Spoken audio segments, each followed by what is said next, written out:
Father, we come to your presence asking for divine intervention as we come again to this program and study your word. There is nothing that we can actually credit on ourselves except you who is going to bring all of this possible to our understanding.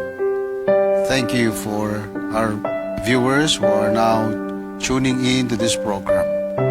May you bless them as they also open their hearts and their minds the way you do it to us here and to me in a special way. Accept our prayer and accept our petition, dear Lord, and thank you for the lending of your ears to this prayer. In Jesus' name, Amen. Karong nabiuna, atong pagaisgutan ang sumpay sa sugilanon nga atong nabiyaan last week, no? Kaninaw, medyo going into the very specific, nagapunterya ngadto sa discussion sa apostasya and then the intercession.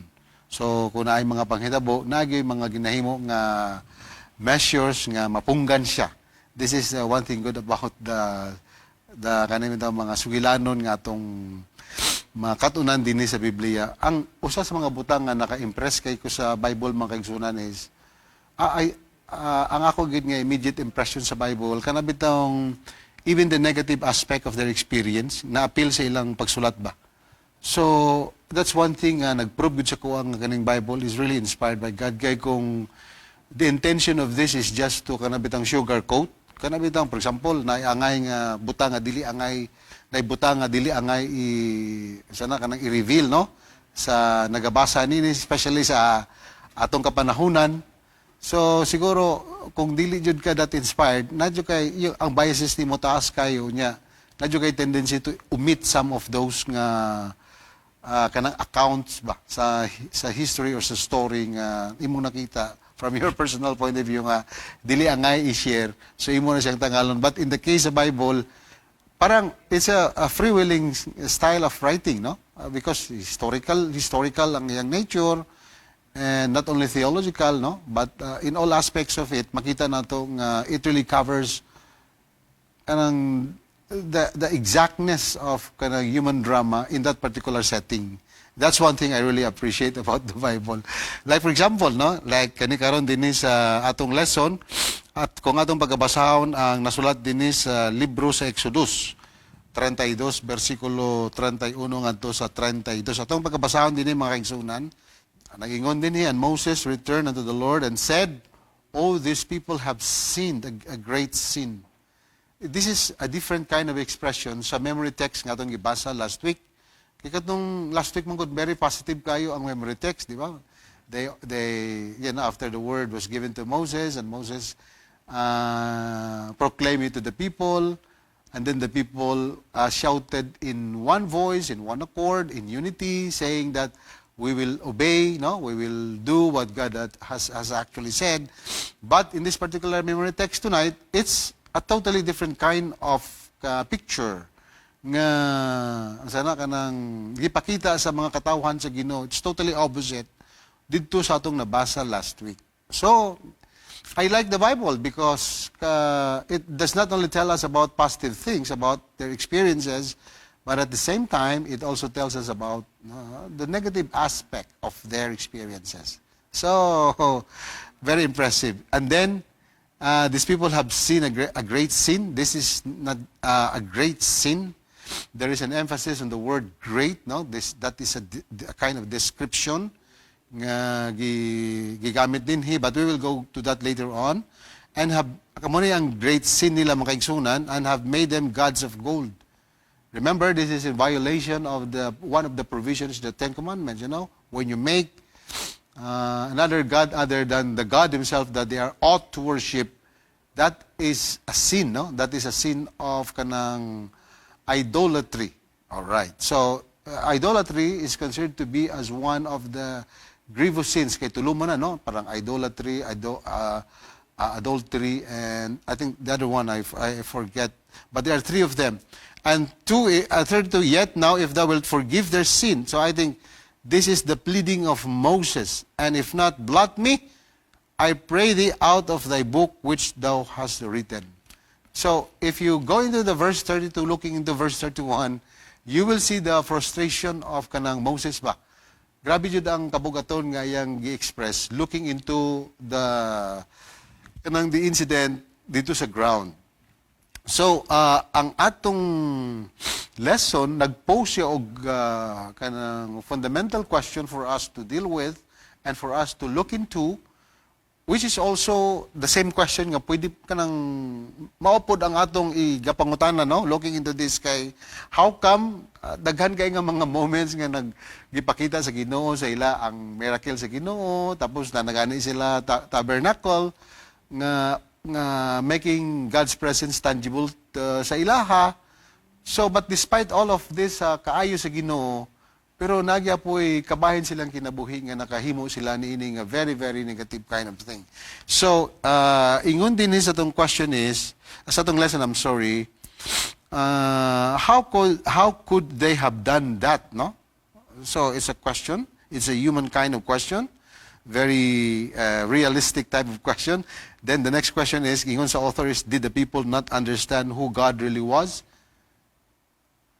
I don't know the gap ba. Like, of course, we know the gap that Moses went to Mount Sinai.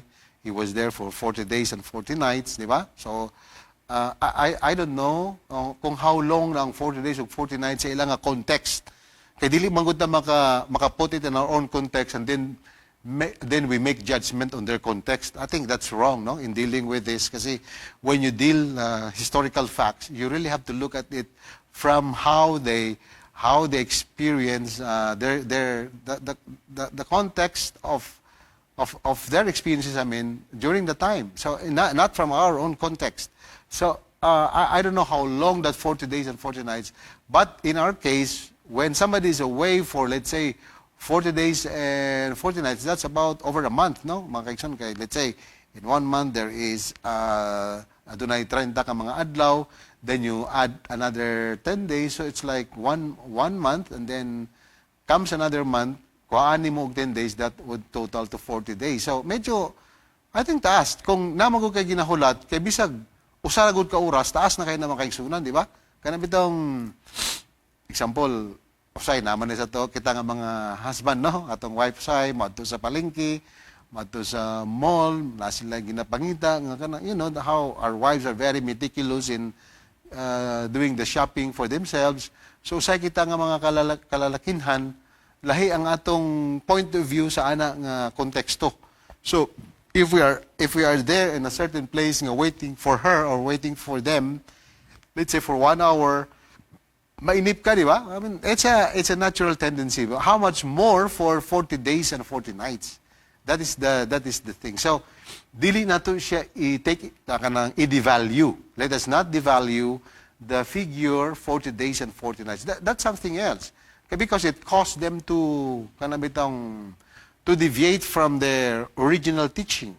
All right. So, excuse me. So the question is, did the people not understand who God really was? So, is it really a question of understanding God? Ang ilabang understanding sa Ginoo, sana ka nang na-replisan ba to sa another thing? Is it a question of understanding or is it just a question of another thing? Of course, nakabalo sila nga mao gito ang dapat nilang himuon, pero aduna na pa bay lain pangabutan nga pwede na to ma-replace the word understanding. Because I think the word understanding, if you are into philosophy, like for example, there's an aspect in philosophy that deals with knowledge, no?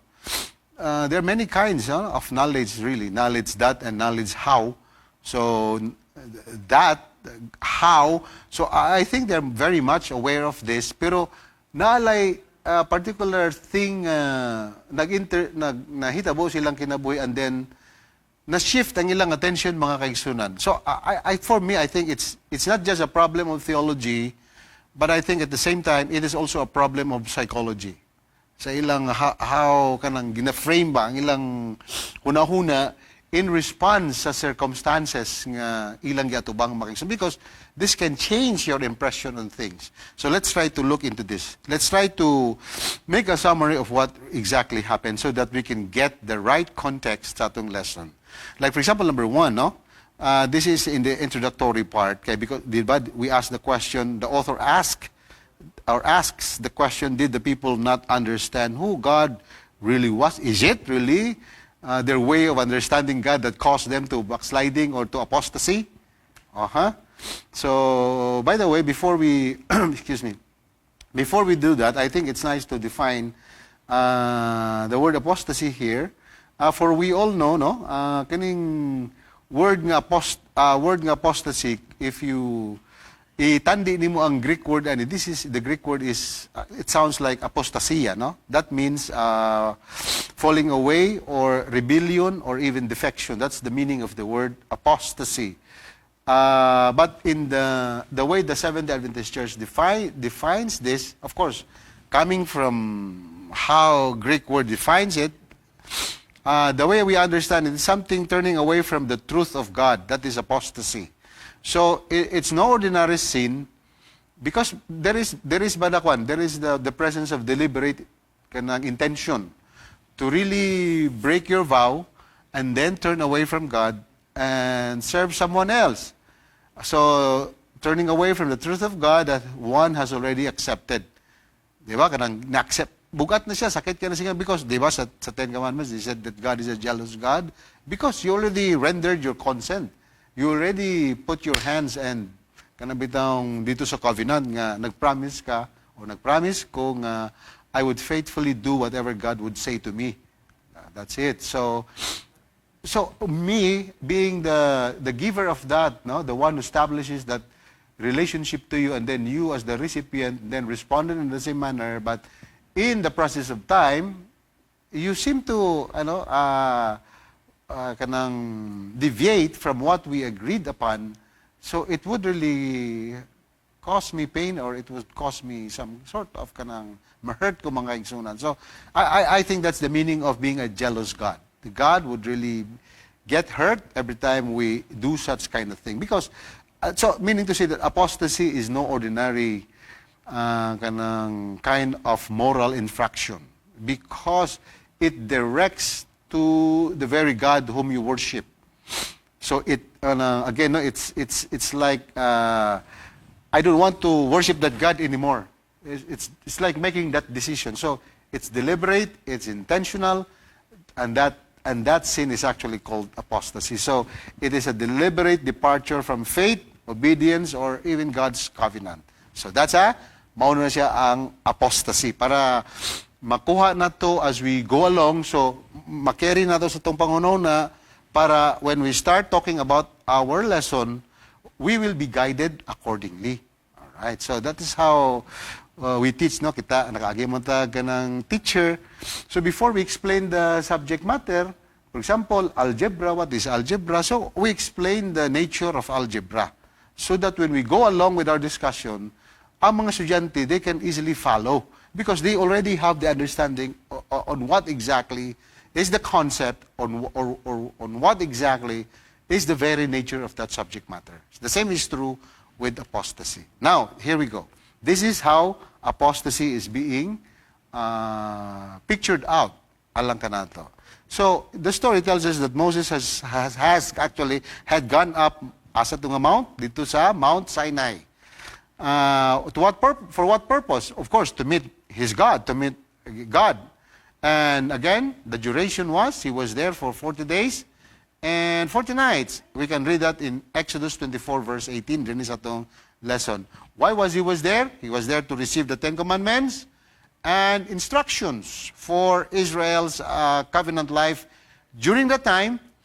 And then, pero ang mga tao, wala gitugutan nga muuban dito kay Moses. For what purpose? That would be impractical for them just to follow Moses. There were so many of them. But so the people actually, they stayed at the foot of the mountain while staying there and waiting for Moses to come down. Of course, they knew that Moses is going there to meet God, but you know, the absence of Moses for 40 days and 40 nights did to nagkaroon ng problema.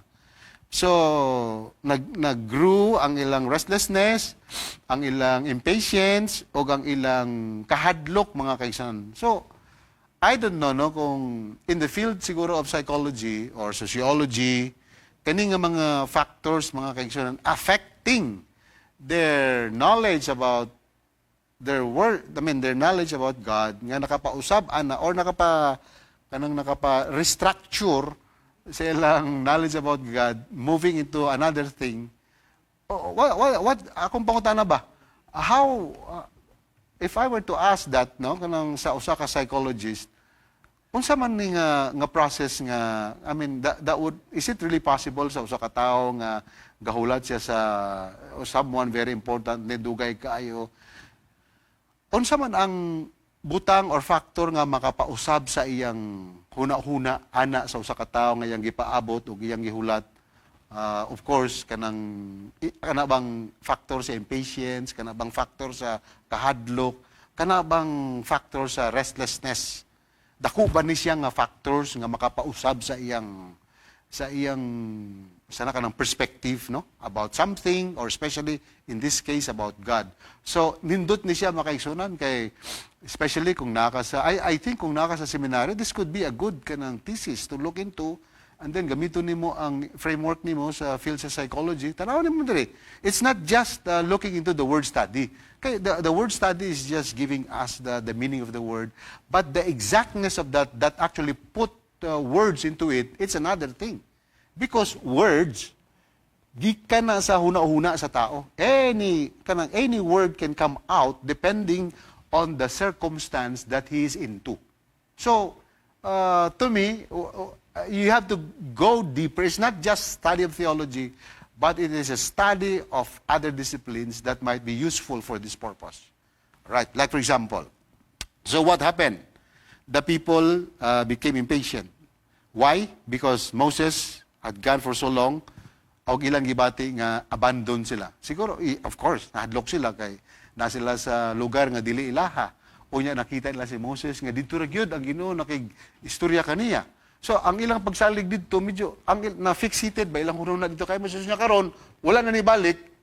Murag imong amahan bitaw nga nagtrabaho, unya gabalik siya every night, makita di mo siya, pero at one moment, one night, two nights, wa ka kabalo nga wa na siya nakabalik. So ikaw nga anak, naturally bation po ka og kahadlok. So kaning issue sa impatience, kanang restlessness and fear, dili ni siya i-devalue kay mahitabo ni bisag kinsa ka nato makaigsunan. But how we respond to this sa panahon nga magkaroon ta o kanang restlessness o kanang impatience, mga kaigsunan, and kanang kahadlok, kanang unsaon nato pag-manage ba ang atong panghuna-una o ang atong kagalingon nga kanabitang maka-stand firm no, although dali lang sa istoryahon. So meaning to say, kani siya nga mga factors, it would really come to us sa aning situation. So, dili nato sila i-judge right away. Kaning mga Israelites nga nakasala nga on the basis of their restlessness, on the basis of their impatience, and on the basis of their kanang fear, mga kaigsunan. So, let's try to look into this para matuhog-tuhog nato na siya with the help of God. So, tungod kay gibati nila nga gibayaan na sila, of course, kay dako kay nga factor, so, nag-shift ba? Kaya ang ilang ginumanggod is intangible. So tungod sa ilang fear, gusto nilang naa sila is something bitaw tangible nga siguro sako lang ni nga pagagpas magigsunan ba? Katong paghimo siguro nila ka ng mga images no sa ilang gihimo no katong golden calf kanang is a common symbol of strength and fertility in Egypt. But of course, it's an influence siguro nga nakuha nila sa Egypt. But I think ba, siguro lang because of their doubt of God, probably it would be better for them to have that at least sa time nga impatient sila, aduna sila mahagilap ba? Because there's something in the human mind nga we really have to understand sa aning nga panahon, mga kaigsunan. So, ang ilang gihimo is because of fear and abandonment, and then they started to worship it, and then they offered sacrifices, og nagpista sila, no? Exodus 32 verses 5 to 6 ato na sa mga basa. Og because of this, simpre nasuko ang Ginoo. Because that kind of worship is not the kind of worship that God wanted them to have in this particular in this setting. So, on the mountain, ang Ginoo nakigistorya kay Moses. Wala pa nakita ni Moses. Nakita na sa Ginoo nga mo nang gibuhat sa iyang mga katawan og ang sakit niini makaigsunan compromise si Aaron. For us, it's easy to judge Aaron no nga he could have stands to. But you know, let's remember nga ang iya pong sitwasyon dili pod actually sayon mga kaigsunan if you really have to put yourself into the kanang foot of Aaron. Kana bitaw mo empathize kay siya. I mean, it's easy to say nga he could have stand strong or and compromising or whatever. It could have been that way, but we really have to look into the human side of the life of these people. And so, they worship it, and God was so mad, so gingnan niya si Moses nga, kung unsa ang ginahimo sa mga tao doon, in fact, they called God, nagamit og term, no, ang Ginoo din nga stiff-necked, meaning kanang stubborn ba? Mo na siya another word for stubbornness, stiff-necked, diri. Katong stiff neck lahi man kanang sakit mga tunto kanang stiff neck man god pag mo sakit diri muli mo ana ngani ka diri or whatever sakit siya so ang atong movements atong neck most of the time usara gyud nga usara ang direksyon kay sakit man siya di ba so that is how stubbornness is being mentioned here so God was ready to destroy them and start anew with Moses na makita na sa Exodus no 32:9-10 tungod sa kanabitang wrath sa Ginoo ang iyang kasuko sa sala. That's the theology of kanang God's wrath. But let us not talk about that mga kaigsunan. But Moses interceded. Pero wala pa niya nakita. But when God told to him about this, he actually interceded. And Moses, iyang gihimo is, he pleaded with God to spare Israel. So, again, no? Siguro pag dito ka sa laing discipline, siguro makita nimo ni siya sa lahi nga pamagi. Pero kung theologian ka, probably you could have rendered ka ng easy judgment ba? Moses, nakasala na sad, no? Ano na po, gahi na po. So, but siguro kung dito ka sa fields humanities or psychology or sociology or philosophy, siguro you could have broaden a bit your lens by looking into the situation. Although it's really wrong. But Moses, in this case, imagine nasuko ang Ginoo. He wanted to destroy them, but Moses pleaded with God to spare Israel, and so he reminded God of his promises to Abraham, Isaac, and Jacob. Kay, siyempre, ang una-una ni Moses, he was reading also the scripture, nga nakita niya dito nga, adunay pakigsaad, gihimo ang Ginoo kay Abraham, dito kay Isaac, o kay Jacob. So kung iya tong erison, mga kaigsunan, kay grabe man daghan man ang involved sa sin of apostasy naghimuan na.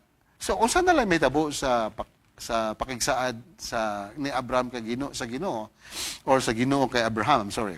But so God according to Exodus 32:11 to 14 ato makita no. So ang Ginoo no relented and did not destroy them. Alright. So, I'm not saying mas bright pa si Moses sa Ginoo in this particular case. We have to be very, very careful in kanabitang words bang gigamit din kanang dynamic sa conversation. Kaya kini bagong dynamic sa conversation between Moses and God, this is purely based on human words. So, dili na ito i-overkill nga, mangita kita pamaagi kung unsag, but we just have to understand it, how it appears, mga kaigsunan. Mo ingon si itong Bible scholar and mathematician sa Oxford na si John Lennox. When we read the Bible, sometimes when what is given there, let us not overkill. Di na to i-overkill banga murag muhatag tag interpretation kung say wala diha. So we overkill the meaning of the passage. So let us be careful of that kay basig makaingon ta nga uy meaning mas maayo pa dai si Moses. It cannot be. So if you look into the experiences nga ilang na sana kanang ilang na kasinatian makaigsunan Di kita kaingon nga si Moses mas maayo pa sa Ginoo, di ba? If you look into the past, kung giunsa sila sa pagled sa Ginoo, there is no instance in their experiences nga makaingon ta, mas maayo pa ang tao sa Ginoo. So, in this case, we cannot make that conclusion in this particular matter. Alright? So, na siguro another way of understanding this, but we just have, we let us not overkill the scripture, mga kaigsunan, in the way we interpret it. That is how simple that is. So, God relented and did not destroy them. And then when Moses came down, diri na. He saw the idol worship and he was furious, mga kaigsunan. Kato, wala pa niya nakita kaya ginawa ng express siya. Nag-plead, nag-intercede pa siya kung pwede, dili imon sa Ginoo, yung planong i-destroy them. But when he saw it, he was furious. He was fast and furious, mga kaigsunan. And you know what he did? Kato yung gibit nga stone tablets, iyang gibundak, mga kaigsunan. Ingon sila, that symbolizes kanang broken covenant. So he burned the golden calf, ground it into powders, carried it in water, and made the Israelites drink it.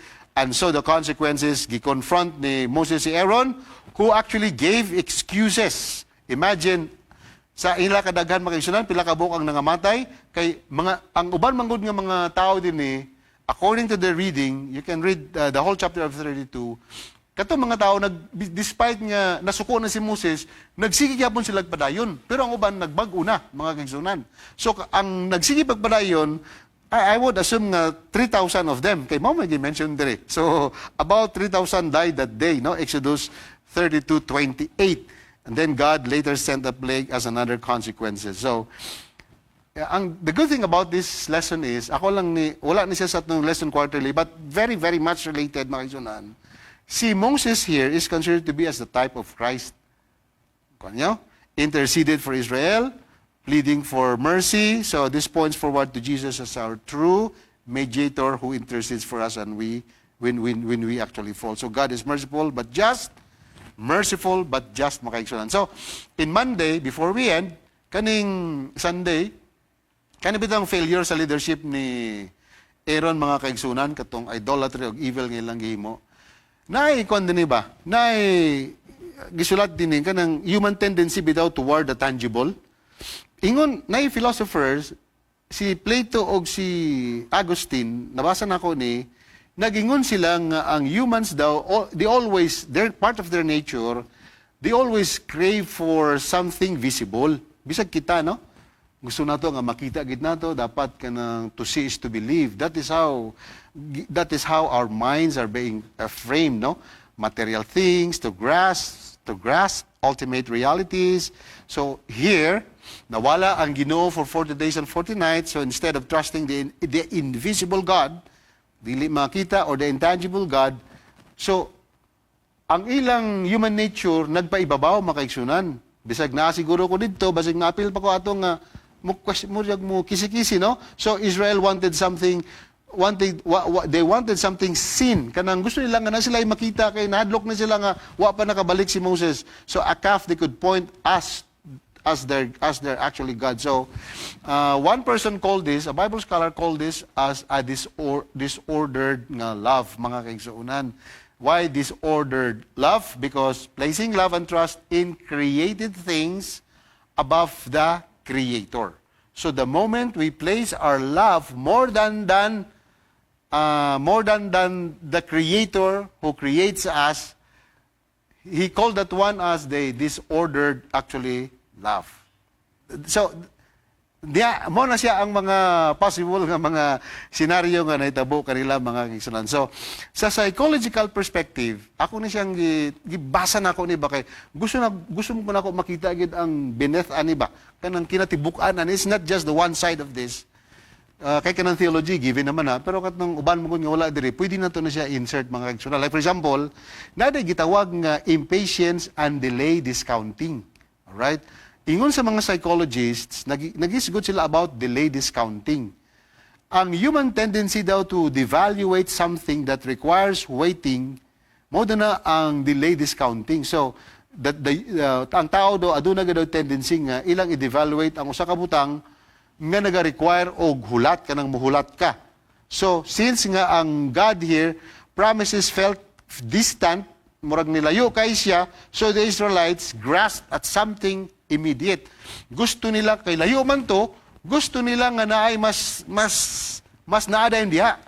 That is a psychological thing. So, nahitabo, adunay social pressure and group, actually, they call this one as group thinking, mga kaigsunan. So, kita dahil nga mga tao, ang ato dahil nature is, we tend to dislike uncertainty.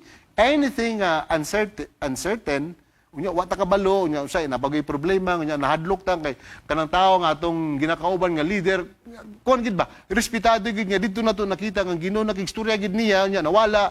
So it actually would cause, no, sa atong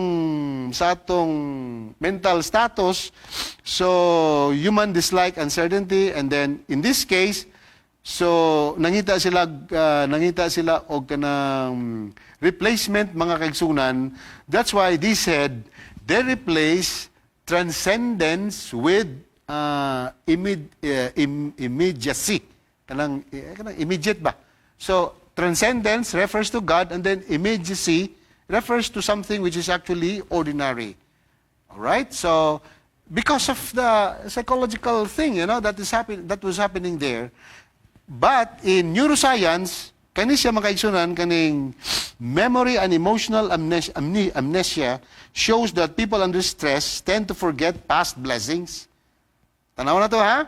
You can go research on this one.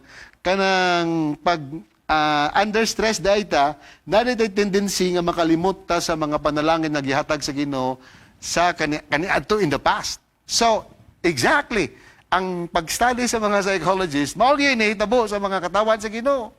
Kaya because they were so under stress during this time. But so despite miracles like the Red Sea, fear in the present moment made Israel forget God. No, past faithfulness. So in psychology, mo doon gitawag nga recency bias. I'm just quoting, ha? I will give you the name later on. Ang meaning doon ng recency bias, valuing immediate feelings over past evidence. So that's why we have to be very, very careful about that. That is why, no wonder in our lesson before I end, we really have to bring our focus on God alone. Nakuha ninyo mga kaigsunan? Kaya bisag, atong nang maprubihan, kanang maprove na nato, nga bisan day nata sa Ginoo, kung naguna-una tang atong kalawasan, pwede na to trabauan, that is impossible. Kaya naman, dinhi mismo sa storya sa mga Israelites, wala na siya nahitabo, mga kaigsunan. Bisag, pirmi sila kuyog sa Ginoo, makita nila ang mga panalangin na hatag sa Ginoo sila, ha? O niya, naguna-una sila nga nawala lang gamay si Moses. Naningkamot silang kagalingon nga makahimo sila o kanang makahatag kanila o kanang kadasig or siguro going into an experience of transcendental type of experience. But in this case, it was not really made possible for them. Why? Because human effort, dili yun takos nga makahimo sa pagluwas sa ilang kagalingon, makaigsunan. It's only God and God alone. I believe that is the essence of our lesson for this week. It's a very nice kind of lesson, and we will continue discussing that this coming Wednesday and on to Friday. So daghang salamat, mga kaigsunan. Atong iduko atong mga ulos, atong closing prayer. Heavenly Father, I thank you for leading us in our understanding. It's not how we understand it, but it's how you impress it on us, yes. But we thank you, dear Lord, for giving us the enlightenment that from time to time, though we get lost sometimes in the way we see valuable things that we ought to discuss to our viewers, at times you have provided us the light. So thank you, dear Lord, for showing us your presence in our midst.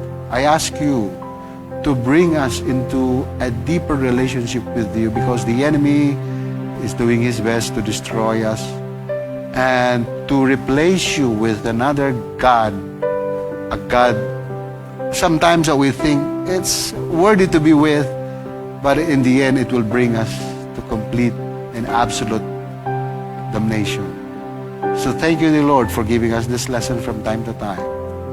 Just like the Israelites, we may fail you, but just like the story of Israelites, you are always there ready to forgive and to bring us to the promised land, even in our imperfections, even in our questionings, and even in our limitations. Thank you, the Lord, for listening to this prayer. Thank you for blessing our viewers. Thank you for taking good care of the Hope Channel South Philippines and all of those people who are in here doing their services for the Lord. In Jesus' name I pray.